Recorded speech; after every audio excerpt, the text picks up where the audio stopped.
এই মামা ভাল লাগতেছে না আজকাল, কি করি আসলেই মামা। কয়টা বাজে মামা?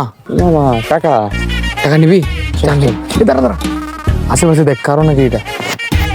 আমার মনে হইতেছে ওই পোলাটা, ওই পোলাটারই হইব সম্ভব।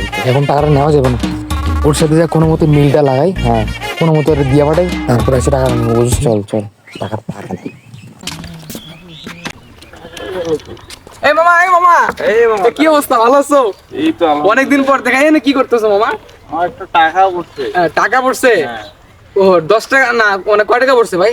এই তো 10 টাকা। আরে ওগুলা বাদ দেন, আপনারা অনেকদিন পর দেখলাম ভাই এই সুন্দর একটা জায়গার মধ্যে একটা পিক টিক না তুললে হয়? মামা চলে চলে। একটা পিক টিক তুলি, চলেন না, পিকটাকে তুলি, ওজন নাই ব্যাপারটা, পিকটা তুল না মামা। এ মামা, এই মামা, মামা এদিকে, এই মামা ছবিটা তুলি, এদিক লুক, এদিক লুক। মামা একটু হাসি দেন। শালা টাকা নিতে চাইতেছি আমরা, আর ওই হালার পুত টাকা নিচ্ছে। ভাই আপনার 10 টাকা হারিয়েছে না, ওই হালার পুতে নিচ্ছে, ওই দেখেন ভাই, ধরেন যান ভাই। আরে মা তুই ওরে এভাবে বলে দিলি কে? আরে বেটার টাকাটা ওই নিতেছে, আমি দেখছি। আমরা যদি টাকাটা না পাই তাহলে ওই টাকাটা পাবো, নিয়ে খাই দিব, ওই জন্য কয়ে দিছি। আর মায়ের হাট তুই আর আমি ও টাকা করে ওইরা একদম পিছাই দেন। বাইগান